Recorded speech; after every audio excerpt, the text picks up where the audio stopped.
Hi, everybody, and welcome back to Motor Monday.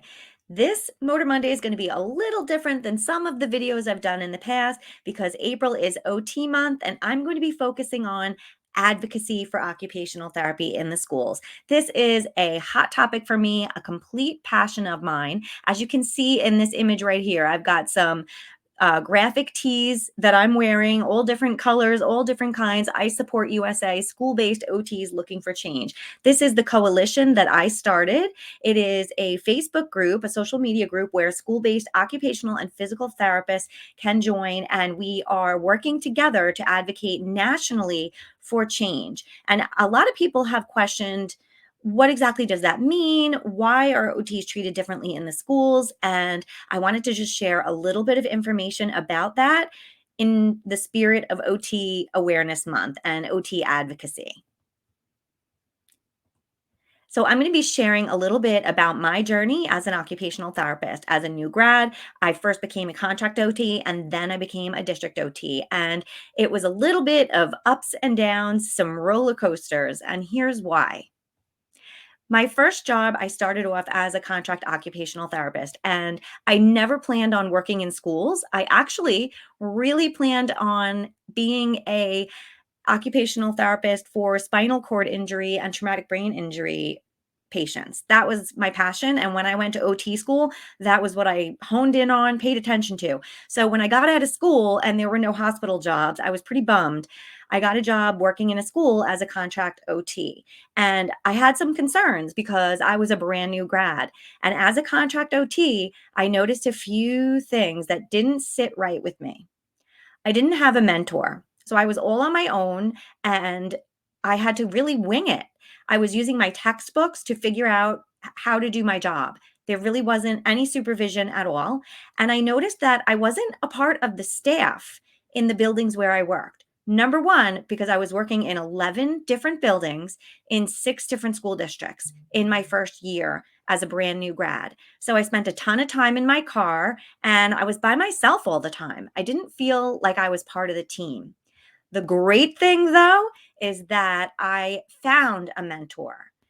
Diane Fine is an occupational therapist who happened to be working in the same building as me. I just got really lucky. She was an experienced OT who schooled me in how to be a contract occupational therapist. She also let me know that being that a contract OT, I work for myself. That means I have the right to say no to certain cases or to um, stick up for myself, kind of, or take a day off if I want to. You're not under the same exact obligations as a school employee, which has its benefits as a contract OT. But she also said something really strong to me. She said, get out while you can. She'd been a contract therapist for years and years and years. In fact, she's still a contract therapist. Up until last year, she was still working in the same building where I worked my first 2 years as a school contract OT. And I want to just share this infographic because I think it is just so eye opening. Sometimes administrators or key stakeholders in the state will say that they don't want to change the legislation regarding OTs in the school setting. And I'll talk more about that in a minute because they feel that it may contribute to a shortage of school OTs.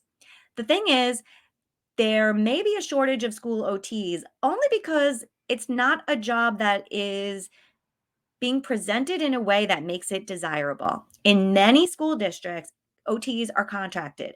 Again, that has a lot of benefits for therapists and some benefits for the schools as well. But if we look at the big picture, and when I say big picture, I'm going back to my friend Diane, who so lovingly mentored me out of the goodness of her heart, not because she was being paid to, and not because anyone formally set that up. Teachers, when they first graduate and become a school teacher, they're they're set up with a mentor. Someone is assigned to teach them the ropes and help them through.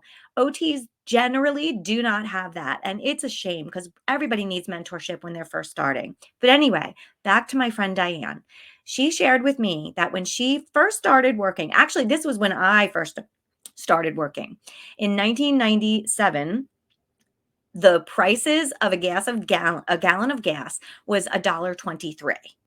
Today, It's $4.46. And yes, things have changed a tiny bit because of COVID and now the war and all that other stuff. But the point being that there's a huge cost of living increase in the span of 20 years. Of course, the cost of a stamp used to be 32 cents. Now it's 58 cents. The cost of a home where I live back when I graduated college was $150 to $190,000. Now, the average median cost of a home where I live is $600,000. That is a humongous increase.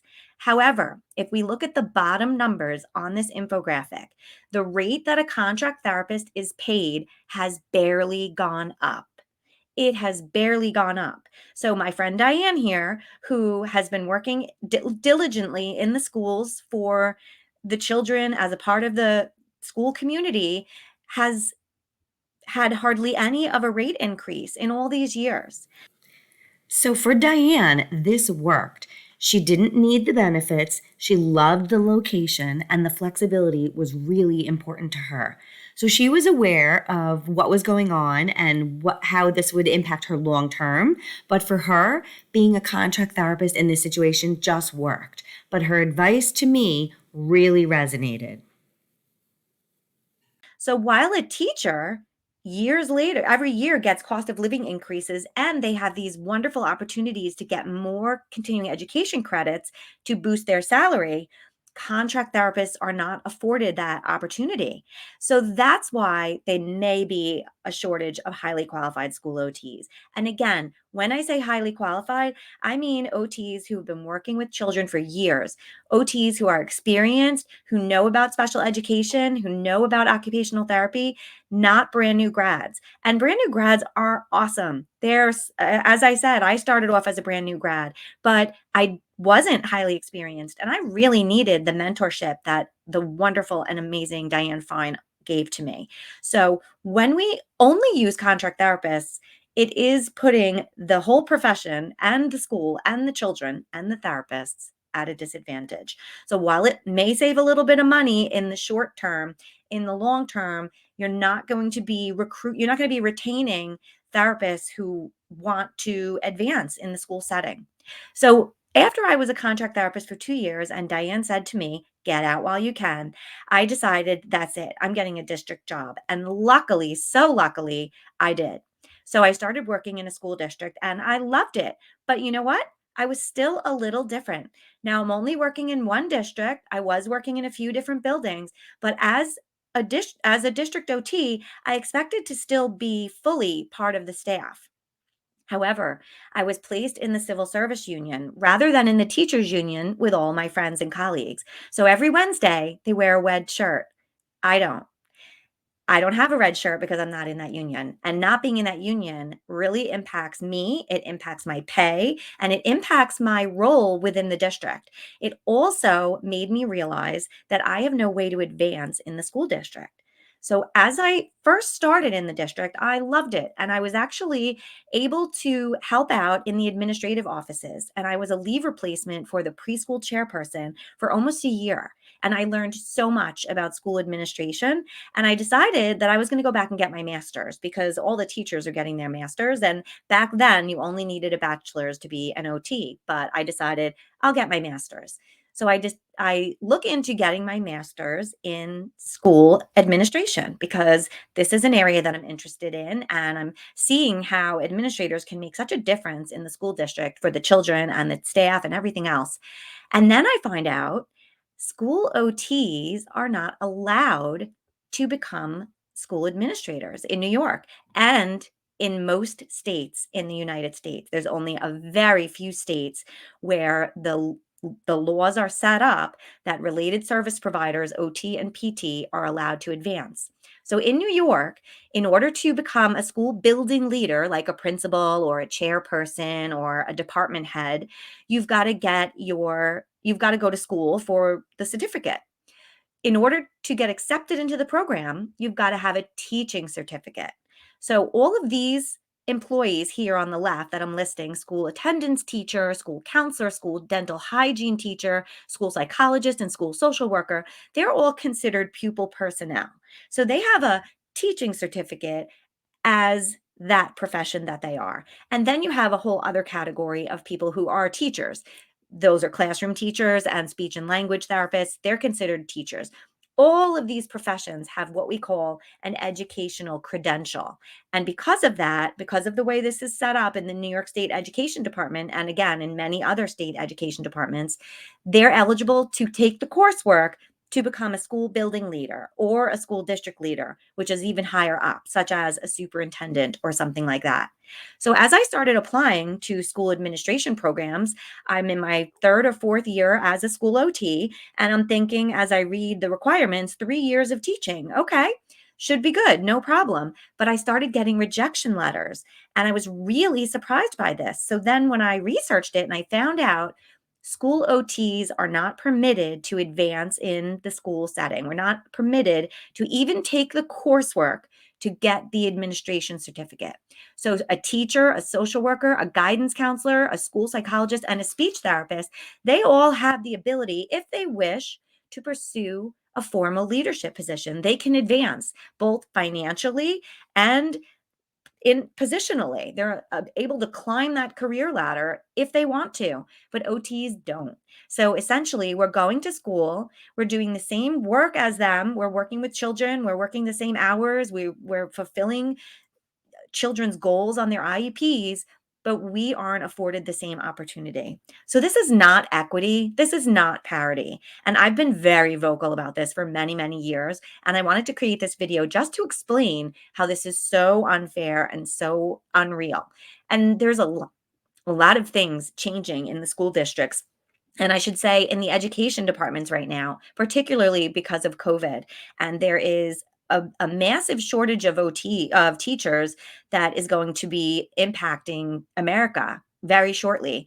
And because of that, there'll also be a shortage of administrators because that pool of candidates, of people who can become administrators, is shrinking, shrinking, shrinking. Again, if we compare our jobs by duties, OTs, psychologists, teachers, speech and language therapists, social workers, and guidance counselors, we all have the same degree requirements at this point. We have to have a minimum of a master's degree. We have to continue to take coursework in order to maintain our license and our profession. We work on IEPs. We work directly with children on their educational goals, not medical goals, educational goals. And we work with parents, we communicate with each other, we collaborate as a team. We all have these responsibilities. Yet all of these other professions are eligible to advance within the school setting, and occupational and physical therapists are not eligible to advance. So, in terms of my journey, I started the New York State and the USA School Based OTs Looking for Change Coalition. This is a social media group where we advocate and spread the knowledge and really just gather in order to advocate for change.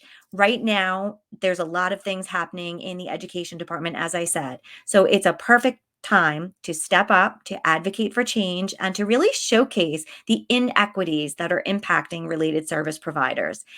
If you continue to treat one group of people differently or as though they are less than and grant them less opportunities than others, something's got to give.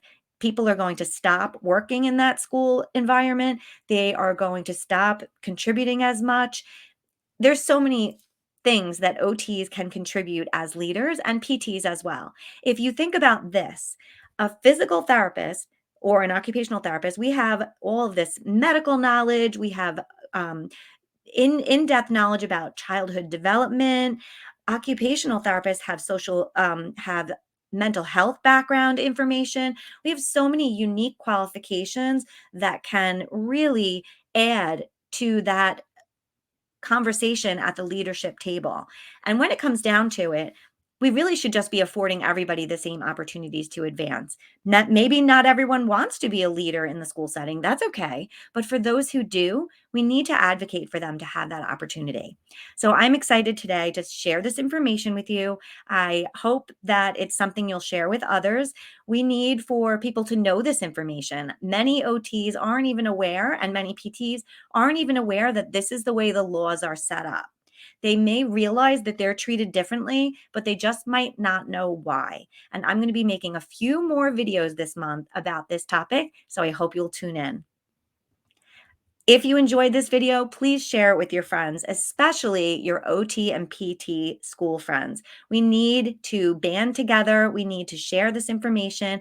And again, please join my New York School OTs looking for change. It's also for PTs, and the USA School Based OTs looking for change Facebook group. Any school OT or PT can join, and the more, the merrier. People equals power. So come on, join the fight. Happy April OT month.